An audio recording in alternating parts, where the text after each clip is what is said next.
Hello, welcome to a slightly spooky Planet America. I'm John Barrett. And I'm Chaz Cidello. This week, framework or house of cards? Democrats punt on major bills as Biden heads to Europe. We're also going to look at the state election with national implications as Virginians go to the polls. But first...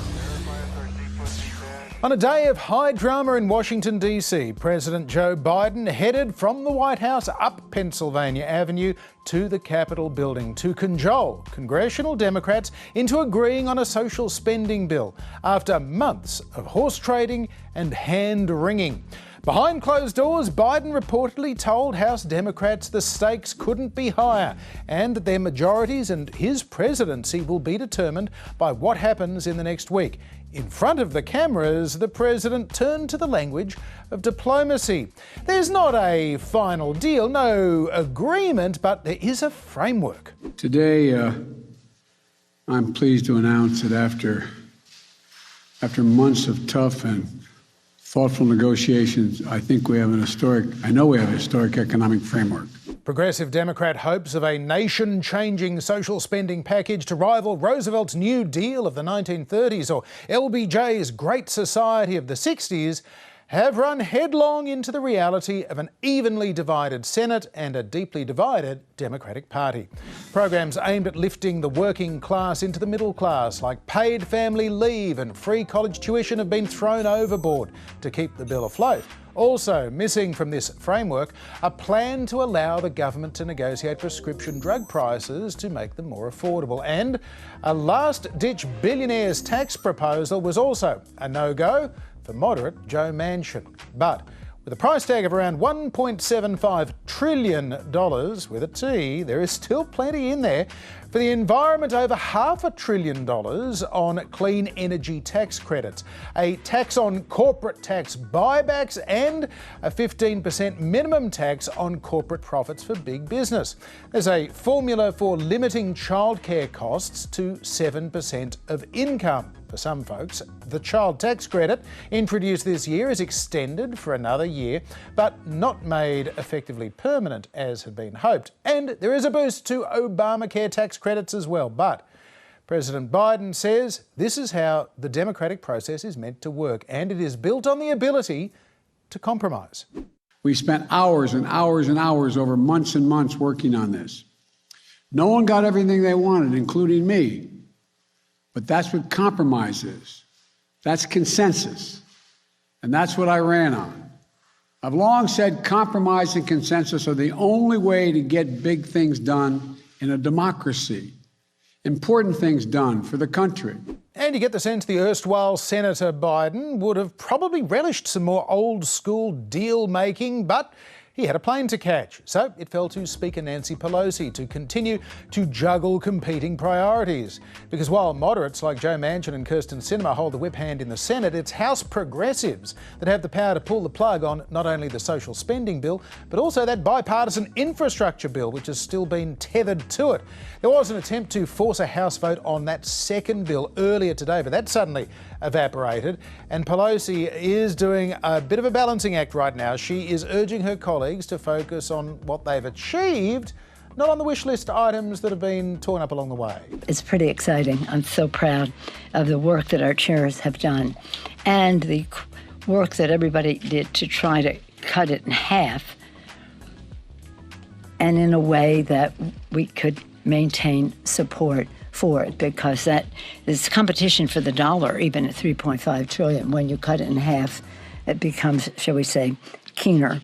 Very keen indeed. I'm not sure if she meant to say she was proud of the way they cut it in half. Still, many of the House progressives are taking their cue from the independent senator from Vermont, Bernie Sanders, who, of course, you'll recall, former presidential rival of Joe Biden. He made prescription drug prices a key issue in his White House campaign, and he's still not quite letting that one go. Frankly, it is simply not acceptable that uniquely in the entire world, the pharmaceutical industry here in America can raise prices to any level that they want, any time that they want. Bernie says that has to be in the bill, but it's not in the framework. So what does Bernie do? Does he just give up on his pet issue? Has he got some kind of a wink and a nod with Joe Biden, a plan B workaround? We don't yet know. Either way, Nancy Pelosi is right. At $1.75 trillion, this is still a very big bill. It is historic, but arguably not big enough to be actually transformative. A lot of these measures are set to expire before they could have made a big difference. And if ordinary American lives aren't changed for the better, they might just look at that huge price tag and wince. This is the traditional business of Congress and the presidency, and it marks a certain return to normalcy. And for Biden and Sanders and Pelosi, this deal may well define their legacies, Chaz. Look, there is no doubt, and this proposal, to be honest, is a long, long way from Bernie's dreams. It's also a long, long way from Democratic strategists' dreams. Drug price reform, Medicare expansion to cover ears, eyes and teeth. Those are some of the most popular proposals going around, full stop, and they're not in the package anymore. And the programs that are in the package, they've arguably been compromised to the point of dysfunction. Nevertheless, what optimistic progressives are hoping is that if voters get a taste of these programs, they might want to fund them at a higher, should I say, proper level. Progressive Ro Khanna, for instance, said, once we have these programs established, it becomes hard to take them away. So that's the gamble. Will it pay off, or will all these programs be washed away in 3 or 4 years? If the bill even happens. Big if, still, you're quite right. We'll know in the next few days. They had hoped to try and get this done ahead of next week's vote in the state of Virginia. State vote for their next governor, and it is looming as the most significant test of American democracy since last year's presidential ballot, of course, ended in a defeated president making baseless claims of fraud. In 2020, Democrat Joe Biden won Virginia by a 10-point margin, but a lot has changed in the 12 months since then. The first thing to know about the state of Virginia is that it is a Commonwealth, not a state. Massachusetts, Pennsylvania and Kentucky also do that. So do the US territories of Northern Mariana Island and Puerto Rico. So does Australia, for that matter. In the case of Virginia, though, it makes absolutely no difference. In everything but name, the Commonwealth of Virginia is a state. Once home to about 50,000 Native Americans, in the early 1600s, the English turned up and named the area after Queen Elizabeth I, the Virgin Queen. One of the original 13 colonies, Virginia later became a hotbed of revolution. 4 of the first 5 presidents were from here, starting with Washington himself, giving Virginia the nickname the Mother of Presidents. Although it was reluctant to secede in 1861 as a southern slave-owning state, Virginia ultimately bore the brunt of fighting in the American Civil War, largely because the Confederate capital was established in Richmond, Virginia, and the Union capital, Washington, D.C., was just over the other side of the Potomac River. So Virginia's towns read like a roll call of bloody battles. Manassas, Bull Run, Fredericksburg, Appomattox. 500,000 men on both sides lost their lives here. Until the 1950s, Republican presidential candidates only won Virginia once, and for the next 50 years only lost it once. But Democrats have been winning here since Obama in 2008. But here's something. The election for governor of Virginia always falls a year after the presidential election. And for 40 years, from 1973, there was something of a backlash. The party in the White House lost the following year's governor's race in Virginia. That was until 2013. The streak was finally broken. And CNN projects Terry McAuliffe has been elected, will be the next governor of the Commonwealth of Virginia. Terry McAuliffe is a long-time Democratic fundraiser, businessman and close buddy of the Clintons, as well as being a former chairman of the Democratic National Committee.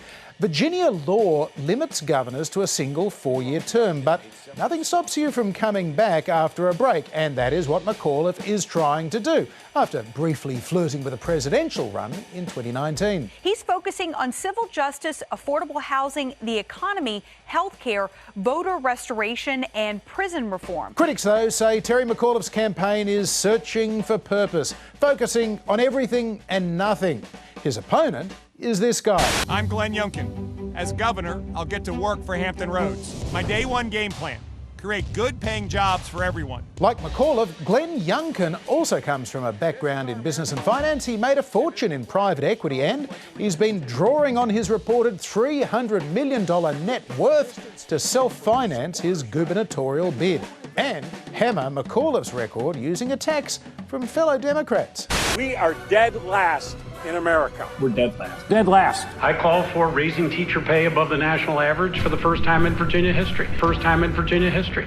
He had his chance, and he failed the people of Virginia. So why does he deserve a second chance? This Virginia race is much closer than last year's presidential election. Polls in the last couple of weeks have shown Youngkin leading by 2, a dead heat, and McAuliffe up by just 1. The average of polls also has the Democrat just in front, but it is too close to call.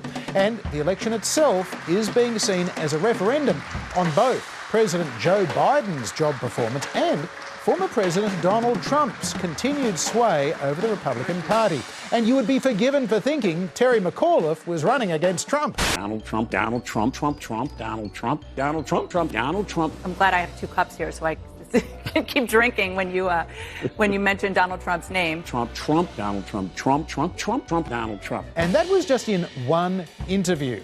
And a clearly panicked McAuliffe is wheeling out the big guns. Virginia, you have a lot of responsibility this year. Not only are you choosing your next governor, but you're also making a statement about what direction we're headed in as a country. Meanwhile, Glenn Youngkin is keeping his powder dry, winning Trump's endorsement, courting his voters while not mimicking his style and wisely keeping his distance from particularly Trumpy events like this Take Back Virginia rally. She's carried an American flag that was carried at the peaceful rally with Donald J. Trump on January 6th.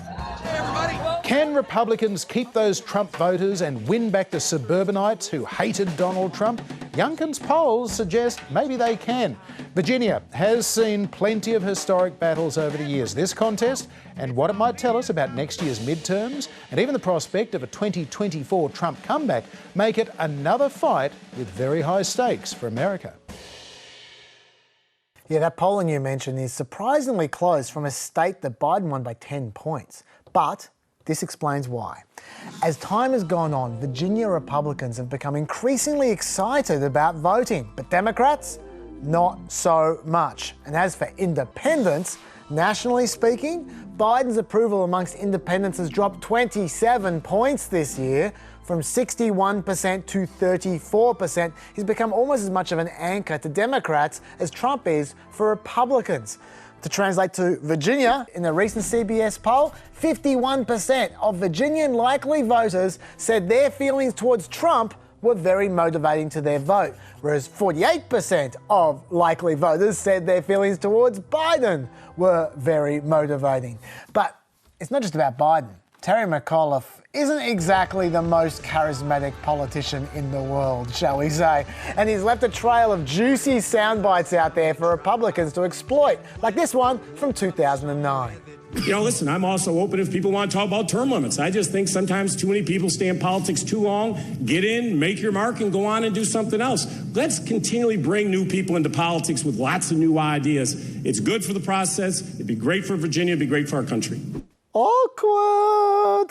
But more seriously, the issues have been moving the Republicans' way as well. For example, Republicans have been rabble-rousing against what they see as left-wing indoctrination in schools for 6 months now. They have felt that parents are being ignored. So imagine their delight when, as shown in this Glenn Youngkin attack ad, Terry McAuliffe dropped another one of those awkward sound bites of his. The final debate between former Governor Terry McAuliffe and Glenn Youngkin. The topic was education, and Terry went on the attack against parents. And I'm not going to let parents come into schools. I don't think parents should be telling schools what they should teach. Terry failed Virginia's students for 4 years. I don't think parents should be telling schools what they should teach. Okay, so Republicans made a big deal out of that quote. But then, after that, a story broke where a schoolgirl allegedly had been sexually assaulted by a boy wearing a dress in a girl's bathroom. Bearing in mind, bathroom arrangements for transgender people have been a hot topic in American schools for the last few years. Anyway, the girl's father took up the story from there. Basically, my daughter was sexually assaulted at the end of school in May of last year, and,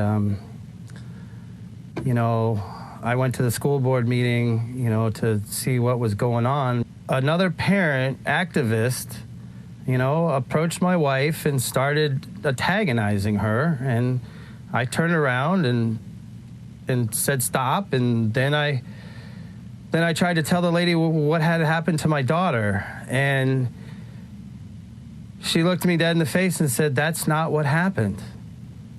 And that just struck me, like, how do you know what happened? You don't even know me. She threatened to ruin my business on social media. The next thing I know, I'm getting touched from all over the place. I didn't know who was touching me, who was grabbing me. I turn around, the police are grabbing me, and next thing I know, I'm tackled to the ground. The father was then thrown out of the meeting, and the school superintendent denied at that meeting that any bathroom assaults had occurred in the school.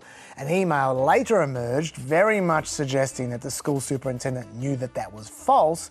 But the main reason that this story blew up was because this boy, rather than being arrested, was then transferred to another school within the district where he allegedly assaulted another girl earlier this month. Meanwhile, the first girl's dad pressed charges and the boy was found guilty this week. That's when the whole story really blew up, including the kids from the first school staging a walkout.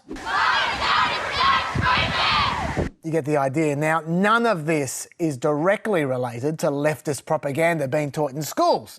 But nevertheless, schools and how much input parents should have into them have become the hot issue in this election.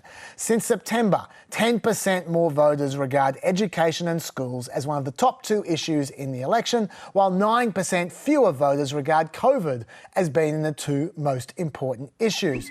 And the result of that is Youngkin leading amongst parents of school kids by 17 points. And as far as Terry McAuliffe's awkward quote goes, 57% of independents in the most recent Suffolk poll believe parents should influence a school's curriculum more than the school board should. So it's hurting him.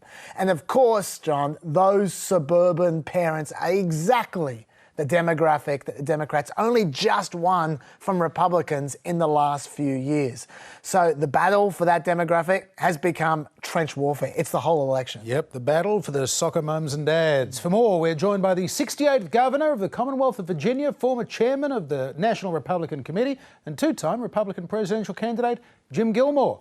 Governor, welcome back to Planet America. Thank you very much. A pleasure for me to talk to my friends in Australia once again. So, Governor, some could look at a candidate doing well like Glenn Youngkin and say, hey, guess what? A less bombastic, less divisive, less controversial candidate than, say, I don't know, Donald Trump might be the key to winning back those white suburban voters. He could be the way of the future. Do you agree with that? Or is there something very specific to Virginia that doesn't carry elsewhere? You're right.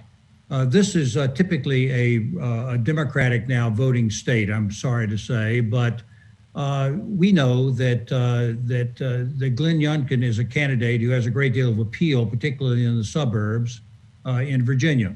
And it looks like he will win. It's a very, very close election. It may turn on who turns out to the polls, but he's an appealing fellow. He's not threatening. He is not offensive in any way. And most importantly, I think that the issues and the big picture are coming to us. Governor, is the closeness of polling in what is apparently a blue state a reflection on the quality of the candidates, or is it a reflection on where the Democrats are nationally at the moment, in your view? In my view, it is both. No political situation is ever very simple. And in my view, the candidate is a good candidate. He's well financed. He's able to finance his own. He's also gotten substantial financial support. But what is really going on here is that the issues are coming to us. Locally, the education issue is now dominant. And that's because of the big picture nationally. The big picture nationally is the Democrats have been fostering a program that says that we're supposed to use critical race theory in our education. Mothers and fathers don't like that. They don't send their kids to the public schools to be indoctrinated, particularly on a liberal policy. They want their kids to go to school to be educated. But the direct answer to your question is that the national picture is making a difference. Joe Biden, President Biden, has grown increasingly unpopular in Virginia, just like everywhere else. He no longer is pulling the Democratic candidate for governor, Terry McAuliffe, in. He is now, if anything, dragging him down. And the result is that I think that the Republicans this year can win. I think that Glenn Youngkin can be elected governor. And Governor, on the Trump factor here, everybody's talking about him, but he's kept away from this campaign. He dialed in to that one event. So what do you make of his presence, whether it is a push factor to get out Democrats, a pull factor for Republicans? What is the Trump effect now? Well, I don't think the Republicans are denouncing President Trump or being ugly or saying things about Donald Trump that are unpleasant. I just think that that the race is, and we want it to be, about Glenn Youngkin and about the Virginia issues. It is true the national issues are having an impact. There's no question about it. But I also believe that that what's going on is that the local issues are predominant at this point. So we're a national election. Virginia is only one of 2 states that are up this year. I think that the closeness of the race, and frankly, what I think is going to be the ultimate outcome, is in fact a reflection on President Biden and the left-wing policies of the Democratic Party. And Governor Gilmore, what do you make of this apparent Virginia backlash effect, that a year after a presidential election, Virginia always seems to go for the other party, every time bar once in 50 years? There may be a sense in Virginia that after they've had a chance to watch the other president of the other party for a year, that they turn around and decide they're going to elect their governor based upon what that governor is saying about what's going on nationally, or what that governor's candidate says he wants to do in Virginia. And the backdrop of that may have something to do with it because it's so coincidental. However, it's not universal. In fact, I believe that the Democratic candidate, it may have been Terry McAuliffe, was elected when Barack Obama was president. So it's not universal. So as a political figure and a person who's been in politics all my life, you can't count on that kind of that mystical sort of thing. You have to actually run the race. And you have to run the race upon what's going on in the background nationally in Virginia, because we're so close to Washington. In fact, we're right next to Washington. In fact, many of the people who live in Northern Virginia work in Washington in the administration. There's that backdrop. But most importantly, I think Virginians really look to their governor to say, how is the state going to be governed? Now, in Virginia, no governor can run for re-election straight away. So do the benefits and detriments of incumbency apply to the ruling party at all? Or is it really like 2 new challenges for every election? I think everything is like 2 challengers. It is true that you can't run one after the other. You can sit out and run again, and that's what Terry McAuliffe's trying to do. It's only been done once before, many years ago, in very unique circumstances where there was a realignment of the parties. But this is almost a new thing for Terry McAuliffe to come out and say, well, I'd like to have a second term. Now, I don't think there's anything wrong with that. Why would I think that? But I think that it is a unique situation. For some time now, with this Democratic governor, with these 2 Democratic United States senators, with the majority of the members of the House of Representatives being Democrats, with universal Democratic majorities in the state legislature, they're responsible for everything that's gone on, the disorder in the streets. I believe that they're attributing this chaos that went on in Afghanistan to the Democratic Party. We believe that the border chaos down there is being attributed to the Democratic Party. The local governor is not all that popular and is responsible for what's going on in Virginia. So I think that the Republicans are saying, hey, wait a minute, we see what happens when we lose everything. The time has come to be unified, and I think the Republican Party in Virginia today is unified. Former Virginia Governor Jim Gilmore, good to have you with us. Thanks for your time. Good, thank you for the opportunity. Meanwhile, there is another state governor's race on next week, although it is garnering a great deal less attention. Cross the river to the Jersey side. Yes, let's call it New Spooky. A strongly Democratic state nationally that is not against electing the occasional Republican at state level. Think Chris Christie. Democratic Governor Phil Murphy looks pretty safe though. His popularity has withstood the battering the state took from COVID and some pretty bitter debates in that state over lockdowns last year as well. He's leading Republican Jack Ciattarelli by 11 points, that according to the latest Monmouth poll. Those polls have tightened a little from a 13-point lead for Murphy in September and a 16-point margin back in August. Ciattarelli, he's an interesting Republican though. He was the establishment's pick over some much Trumpier candidates. In fact, the 3-time former member of the State Assembly once called Trump a charlatan, and he does accept that Biden won the 2020 presidential election, which is rarer than you'd think in the Republican Party these days. But he did also speak at a Stop the Steal rally last November. He has not been endorsed by Donald Trump. And Democrats right now, fair to say, are a lot less worried about New Jersey than they are about Virginia. If Chitterelli loses, though, Trump backers will be saying, "I told you so." We'll see. Now, this week, the Vaccine Advisory Panel for the Food and Drug Administration gave the all-clear for the Pfizer COVID vaccine to be given to 5 to 11-year-olds. Data from the Centres for Disease Control showing that children in that age group are at least as likely to catch COVID as anyone else. Pfizer's head of vaccine research, Catherine Jansen, says that the 5 to under 12 cohort make up around 10% of weekly COVID cases in the US, and that immunising children will get America closer to herd immunity and with it the potential to stem the pandemic sooner. Sounds like a good plan. Meanwhile, a House subcommittee investigating the impact of the coronavirus pandemic has found that the virus took a higher toll on people working in America's meatpacking industry than had been previously revealed. They found that 59,000 meat workers caught COVID in just the first year of the pandemic, February, and at least 269 of those workers died of the disease. This report found that the employers failed to protect their workers, allowing the virus to spread in the close quarters of packing plants, and that workers were pushed to keep showing up at work even when they were known to be sick, Chaz. And yet, 96% of those workers in some of these meatpacking plants are now vaccinated. Yeah. That's the power of a mandate. But back to the approval of vaccines for 5 to 11-year-olds. That is quite a game changer, potentially.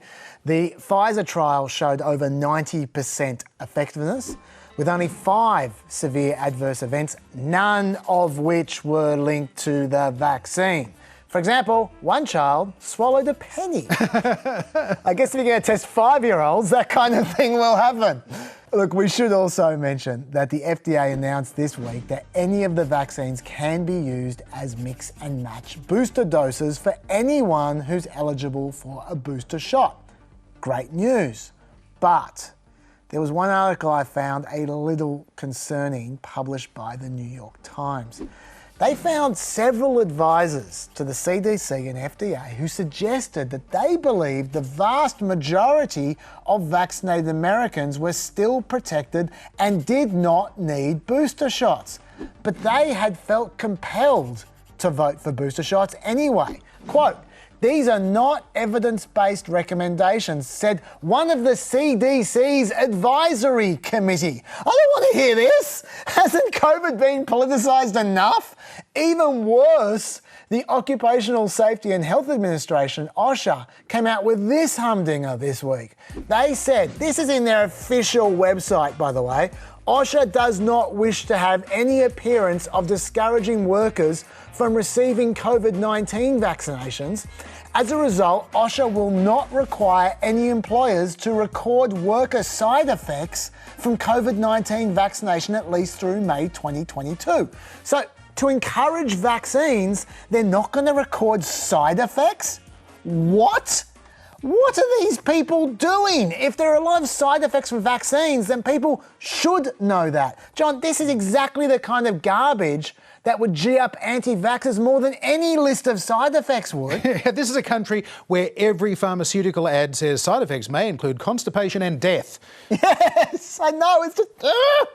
Anyway, so let's go back to numbers, shall we? Yes. I'm much more comfortable with numbers. Here is the rate of vaccinated people who have been hospitalised. Here is the rate of unvaccinated people who have been hospitalised, 18.5 times higher at the end of August. No politics there, just numbers. And one more vaccination fact. We hear a lot about how many people die from COVID, not so much about how many people live impaired from COVID. There was a recent study of COVID patients who registered at Mount Sinai Hospital in New York.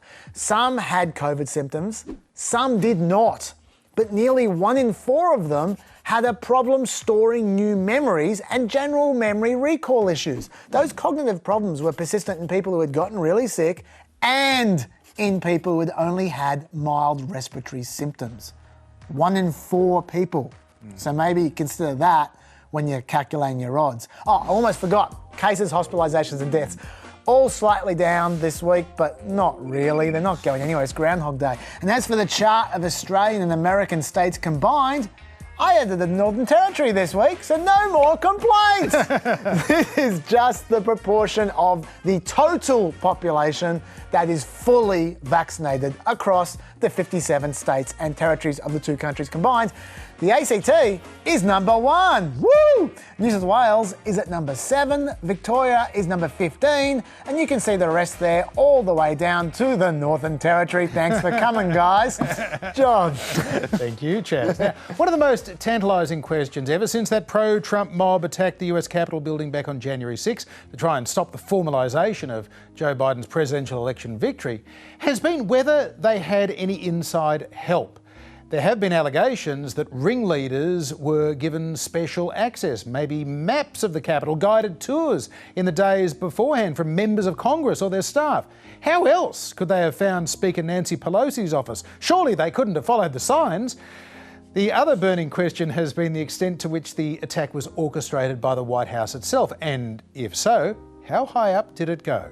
Well, this week, Rolling Stone magazine published what they called explosive allegations that multiple members of Congress were intimately involved in planning both Trump's efforts to overturn his election loss and the January 6 events that turned violent. Now, the bad news for Trump supporters is that several of the organisers of the rally held at the Ellipse before the mob stormed the Capitol are now talking to members of this House committee investigating the January 6 insurrection. The journalist who wrote this story, Hunter Walker, he penned this piece for the Rolling Stone magazine this week, says they have revealed extensive contacts with Republican lawmakers ahead of that attack. So both of my sources said they participated in, quote unquote, dozens of briefings with Republican members of Congress and their staff. That included Marjorie Taylor Greene, Lauren Boebert, Paul Gosar, Mo Brooks, Madison Cawthorn, and Louis Gohmert. And we've already had some indications that these members were involved in the efforts to overturn the election. They spoke at the events at the Ellipse. They were billed as speakers at this wild protest. So no great surprises there. Pretty much the usual suspects, really. The main sources for Walker's report remained anonymous, but they do implicate former White House officials, including Chief of Staff Mark Meadows, claiming that he had an opportunity to prevent the violence and did nothing. They also allege that Arizona Republican Paul Gosar gave the organisers of the events the green light with several assurances they would be given a blanket pardon whatever happened on the day, Chaz. Yeah, now that pardon bit at the end is interesting, but as for the rest of the story, I suspect that look, there might be more coming. I should say it might be a series. But if this story is all we're going to hear about it, I suspect Hunter Walker might be a little over his skis here. He wrote that the Republican congressional reps were involved in planning both Trump's efforts to overturn his election loss and the January 6 events that turned violent. So what does that mean? We're talking about planning the totally legal political rally beforehand or the actual storming of the Capitol, the violence? Walker leaves it suspiciously vague, although he does write, quote, multiple people associated with the March for Trump and Stop the Steal events communicated with members of Congress throughout this process. Well, those two are clearly legal protests. There's nothing wrong with that. A little too much imputation for mine, not enough actual evidence of wrongdoing. I mean, we already know that these Congress people were involved in the plan to protest Biden's election. Marjorie Taylor Greene put a video up about it on her Facebook. Just finished with our meetings here at the White House this afternoon. We had a great planning session for our January 6th objection. We aren't going to let this election be stolen by Joe Biden and the Democrats. But that's not illegal. So let's see what else Hunter Walker has coming. I do think, though, the Democrats need to be careful about overreach on this particular topic. In the latest Quinnipiac poll, when they asked, do you want to hear more information about what led to the events of January 6, only 40% of respondents said they do want to hear more about January 6, including only 40% of under 35s, 34% of black people, and only 33% of Hispanic people. And that's not because all these people are huge Trump fans. 59% of respondents considered January 6 to be an attack on the government. 57% believe Trump bears a lot or at least some responsibility for what happened. They're not MAGA heads, They're just not interested in hearing more about January 6th. So I do think the Dems should watch out this commission doesn't become a fishing expedition, because I'm not sure that will help them in the long term. Yeah, they're certainly still looking for a smoking gun, whether it's fake Capitol Hill credentials or a fire stair door being propped open. There has to be something that proves there was, dare I say it, collusion. Joe Biden has embarked on his second major overseas trip as president this weekend. America's second Catholic president will meet with Pope Francis at the Vatican. That coming ahead of the G20 Economic Summit in Rome. President Biden will also meet with his French counterpart Emmanuel Macron for the first time since relations were strained over the cancellation of Australia's submarine deal with the French in favour of a nuclear-powered model supported by the US and the UK under the newly inked AUKUS agreement.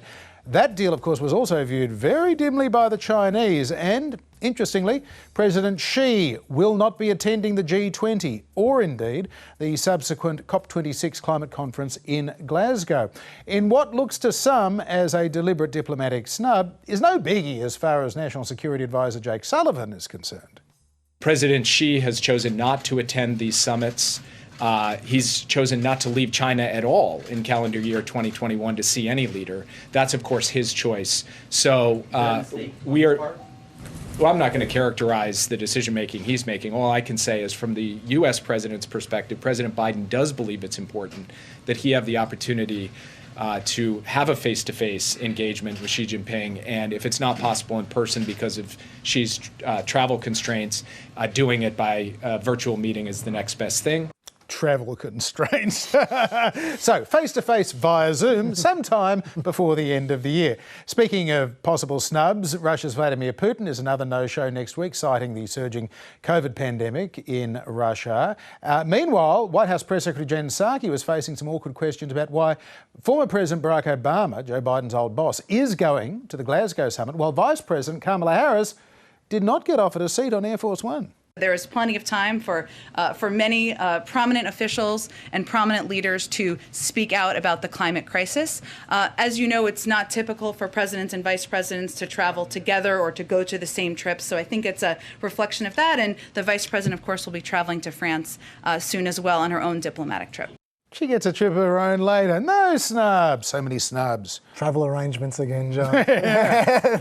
Look, we're going to return to Glasgow in a second, but I just want to set the scene as far as climate change goes. In 2018, the Intergovernmental Panel on Climate Change, the IPCC, reported that to limit global warming to 1.5 degrees Celsius above pre-industrial levels, carbon emissions would have to be halved from 2017 levels by 2030, and then carbon neutrality would have to be achieved by 2050. Well, look how much the world's changed since then. Today, carbon dioxide concentration in the air has really not changed, it's climbed one little bit. That is a straight line and an incredibly depressing graph. Please take it off right now. Thank you. Unsurprisingly, the world is not on target, with current policies putting us on pace for roughly 2.9 degrees of warming by 2100. Not good, although the projected range is somewhere between 2.1 degrees and 3.9 degrees. Meanwhile, coal consumption, that's the yellow line on that graph there, has risen in America for the first time in ages, and that's the relatively easy fossil fuel to move past. There are only 75,000 jobs connected to the coal sector in America, but there are 891,000 jobs connected to the oil and gas sector. In other words, the outlook for climate change reform is pretty bleak right now, but here comes sunny Glasgow, John. Sunny Glasgow, is there such a place? For more, Samantha Gross is with us. She's the Director of the Energy and Security and Climate Initiative at the Brookings Institution in Washington, DC. Samantha, welcome to Planet America. Thanks so much for having me. So what would you say Joe Biden is hoping to come back from Glasgow with? What would be the best case scenario from his point of view? You know, I think the best case scenario from Biden's standpoint is also the best case scenario from the planet's standpoint. He wants to see countries make firm and realistic commitments towards reducing their greenhouse gas emissions. And he also wants to see increased funding for the developing world. Countries that need the help from wealthy countries to make their own more ambitious pledges to reduce emissions, but also to adapt to a changing world. And so I think Biden's goals are entirely consistent with what many of us want. Samantha, do you think it's looking like Biden's going to head to Glasgow with enough environmental legislation from the Senate for him to hold his own at the conference? frankly, no. We have very polarized politics in the United States, and unfortunately, climate is caught up in that. And so there's just been a lot of back and forth because you need all 50 Democratic senators to go along with whatever happens in the infrastructure/climate bill. And so frankly, I think the rest of the world is concerned. They understand that we're polarized. They understand that we need congressional action for many of the things that we'd like to do to fulfill our pledge, and they're waiting. I don't think anyone doubts that President Biden is serious or that his team is deep and experienced. But at some point, we have to get the legislation in place, and we're just not there yet. Given the nature of national domestic politics, in Joe Biden, it's all about trying to do some kind of a deal with a coal state senator like Joe Manchin.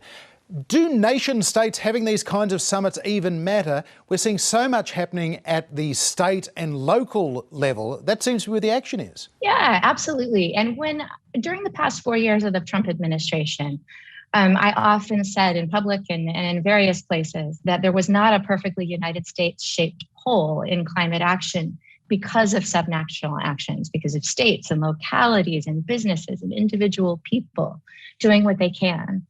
And in a federal system such as the United States, there are things that are really within state and local jurisdictions that matter a lot. Electricity systems, how transportation is set up in cities, things like that are local issues. And so local actions really do matter. And what would you say were the positives and negatives to come out of the economic and social dislocation of the coronavirus pandemic? We stopped travelling, we stayed home more, we changed our patterns, and yet in some areas, carbon consumption and production went up. No, I think we're still waiting for the verdict on a lot of things from COVID. The one that's really sticking in my mind is about travel. Business travel has not yet recovered. You and I are having this conversation over Zoom today. And I think many of us have realized, on the one hand, the real value of face-to-face transactions, and we understand when we need to be together. But I think we've also learned a lot about when perhaps we don't need to be together, and where this kind of interaction we're having now is useful. So I think it remains to be seen how much long-distance business travel will continue or come back, how much commuting patterns will change, how much people will decide they like working at home sometimes and spend less money and energy and time commuting. And so travel patterns are one thing that I really think they changed a lot during COVID. And I think the jury's out about what's going to happen to them going forward. We're all still finding our way in this new world. What specific signs do you think we should be looking out for over the next few weeks in order to have some idea whether this conference is succeeding or failing? I want to see countries talking not just about what commitments they're making, but about what policies they're going to put in place to achieve those commitments. Talk is cheap, frankly. It's easy to make a commitment and a lot harder to follow through. And so I want to see countries talking about policies that work and how they'll go back to their home capitals and implement them, and how they can work together to make those policies complementary rather than having a difficult time working together. The other thing that would mean success for me and that I'm really hoping to see is about financing, about the wealthy world helping the developing world to pay for the transition. You see emissions growing more rapidly in developing countries, even though they're starting at a much lower base. And those countries need our help to build up their energy systems in a green way, rather than in the polluting way that we all did. Samantha, before we leave you, realistically, do you think the world is starting to recalibrate its goal to be 2 degrees of warming above pre-industrial levels, or is the 1.5 degree target still on? You know, that is a fantastic question. And I think what I'm seeing here is some divergence between ambition and reality. You're seeing more and more talk about the 1.5 degree goal, particularly since an IPCC report came out recently, really showing the difference between 1.5 degrees and 2 degrees and what the effects look like. And so to be credible to many people in the climate world, we need to be talking about 1.5 degrees C. However, as we continue to move forward, we continue emitting, the concentration of CO2 and other greenhouse gases in the atmosphere continues to rise. The door to get to a 1.5 degree C warming, to limit it to that level, is closing. And so I'm seeing this divergence of reality and practicality and the goal of 1.5 degrees C. And so if we're going to keep that door open to 1.5 degrees, we're going to have to really work on it. Samantha Gross, thank you for being with us on Planet America. Always a pleasure. Thank you. Yes, time before we go for a little fireside chat, and things are getting particularly scary right now, Chaz. For Democrats who are looking at these polling numbers for Joe Biden, the generic congressional polls, even worse for Democrats. Looks as though they could well lose that race in Virginia next week. They can't get a deal on Capitol Hill. Biden's gone to Europe. He's not going to get a deal on climate. It's all gone to hell in a handbasket, hasn't it? Look, it's been a pretty bad last 3 months. Certainly after the Afghanistan, I wouldn't call it debacle, but it certainly wasn't a great moment for the Biden administration. The suggestion was, the numbers will bounce back after a couple of weeks. Will people forget about Afghanistan? Well, they have kind of forgotten about Afghanistan. And numbers, if anything, have gone down further. Which is a worry because clearly it's not just the Kabul factor that is driving down these numbers. Biden hoped this was going to be an inflection point. He hoped that they were going to get this deal done before he jetted off to Europe and to help Terry McAuliffe out in Virginia. Instead, Democratic arguments of being able to govern, even though obviously they're herding cats. It's a 50-50 Senate. They've got a restive progressive flank in the House. This is hard stuff to do, but is he going to be able, I mean, he's right, isn't he, when he says that this could be the kind of most crucial week of his presidency and for Democratic hopes of holding on to Congress next year? It's certainly the most crucial week for his legislative legacy, let's put it that way. I'm not sure it'll necessarily have a huge impact on the midterms in a year's time. Things change fast. But what I would say is that part of his problem is that even if I think they're going to pass a bill. I think they will. It won't be tomorrow, but I think they'll have a deal. But there's been so much ill will in this process and so much at each other between moderates and progressives. I mean, it could be worse, but there's been so much of grudging sort of getting along that it means that they're not going to be acting like they won after the deal. It's still going to feel like a loss, even though it's a kind of a win. Right. If you go from a $3.5 trillion to a $1.75 trillion bill, everybody has lost something. The question is right now, Bernie Sanders on paper looks as though he has given up more than, say, Kyrsten Sinema and Joe Manchin. What does that mean next year as well when it comes to Democrats deciding, are we going to put forward a progressive candidate or a conservative candidate in a bunch of congressional districts? Because there are going to be a lot of primary battles next year where some of the ill will we've seen develop over the last few months could be playing out big time. Look, yeah, I definitely think, I'm very careful to not be looking ahead to the midterms because this happens every time. Every year, every election, every administration at this point in time, people start predicting the midterms and they're usually wrong. Well, except when they predict based on history and they say the party in power in the White House tends to have a really bad first midterm. Yeah, absolutely. That is true. That is definitely the case. But I would just say that you do get to a point after a while where there's just a sense of this administration is going nowhere. If 3 months turns into 4 months, turns into 5 months of just terrible poll numbers, Trump is, in some polls now, polling better than Biden is at the same point in time of their presidency. Yeah, and yet, of course, then Trump... And he was notorious for having bad polls. Yeah, and then Trump failed to repeal and replace Obamacare. John McCain thumbs down, which is what Kyrsten Sinema could ultimately do in the next week as well. She loves John McCain. Yeah. She may well fancy that as well. Now, of course, the counter-narrative is Biden gets this deal done. Infrastructure finally passes. That's got bipartisan support. The $1.75 trillion social spending bill, that passes. He can then spend all of the next 12 months telling people, hey, we just spent $5 trillion on you all. You should show a bit of gratitude. Yeah, they spent $2.5 trillion earlier in the year and everyone forgot about it the week after. I'm not sure that's necessarily going to work as well as they think.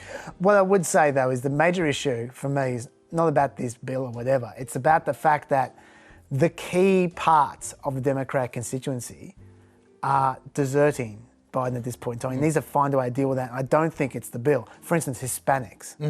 Like Hispanics now, Trump won a few extra Hispanics than people expected them to, but it's continued since then. Hispanics now, they're polling, he's lost 20 points amongst Hispanics in the last 4 months.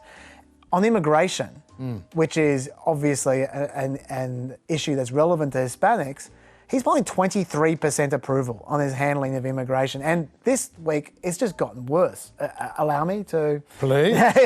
Because the numbers have just come out from last month. 192,000 encounters last month, which is That is way more than we used to see until this year. When you add up everything from this year combined, 1.7 million encounters during this fiscal year. That's the highest total of migrants apprehended ever on the border in history.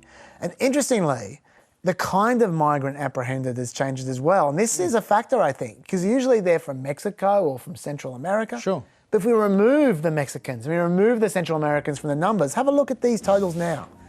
That graph we saw before, this is the same graph without those Mexicans and Central Americans. There's a flat line until this year, when all of a sudden there were 70,000 migrants last month that were not from Mexico or from Central America. They're coming from South America, they're coming from Africa, they're coming from Asia. It seems like a whole bunch of people have decided that this is the way to get in America now. Which is bad news for the Biden administration, which is focusing on addressing the push factors from South and Central America. Yeah. It's clearly the pull factors of a resurgent American economy. People want to come to America to make some money they can't make back home, wherever that home is. Which means unless Joe Biden seriously disappoints his base, he's not going to be able to stop it. Don't worry. He'll find a way to scuttle the economy with inflation. No one will want to come there next year. Well, tell these guys, this is a caravan that's coming right now. About 5,000 migrants make their way through Mexico. They don't care about inflation. They're a very well-organised caravan, I might add. They have a QR code to join up. And they're due to arrive at the border in about 2 weeks' time.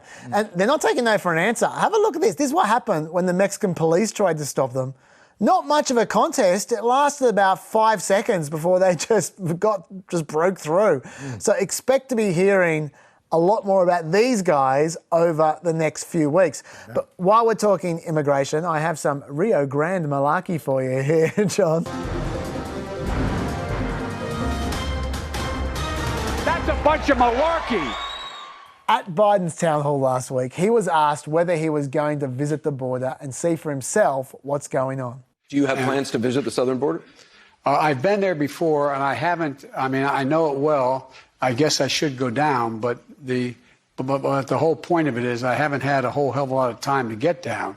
Now, some have noted that Biden has had time to spend all or part of 108 of his first 276 days in office resting at one of his homes or at Camp David, whereas Trump spent all or part of 61 days at this point of his presidency at one of his relaxation properties and 9 days at Camp David. So that's 108 days of holidays of Biden, 70 days to Trump.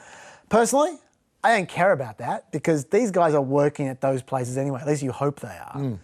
I want to focus in on the bit where Biden said he'd visited the border before and knew it well. Now, good old Pete Ducey questioned that, and Press Secretary Jen Psaki doubled down. Why did President Biden say he has been to the border? Well, Peter, as you may have seen, there's been reporting that he did drive through the border when he was on the campaign trail in 2008, and he is certainly familiar with the fact, and it stuck with him, with the fact that in El Paso, the border goes right through the center of town. Okay, that El Paso stuff is kind of irrelevant padding, but what was that first part again? There's been reporting that he did drive through the border when he was on the campaign trail in 2008. Drove through the border in 2008. Is that what she said? Well, yes, she did. Journos recalled the visit where they landed at El Paso with Biden in 2008, and then they drove to some other place in New Mexico, and they were back in El Paso, flying off 5 hours later with no specific border-related stop. In fact, this here appears to be the drive that Biden took. So that 2 minutes you see there of driving was when Biden drove past the wall and visited the border and got to know it well. You can learn a lot in 2 minutes on the border, Chaz. Look, he doesn't have to visit the border if he doesn't want to. It doesn't matter. But spare us the malarkey. To be fair to Joe Biden, though, when he started in politics, the Mexico border was in California. So he knows a lot about the border. That's it for another trip to Planet America. We'll see you back here at the same time next week or whenever you like on ABC iView, Facebook and YouTube. And for the Peppers, we'll have an all-new pet podcast coming your way as well later on tonight. I'm just going to take a while. Bye-bye.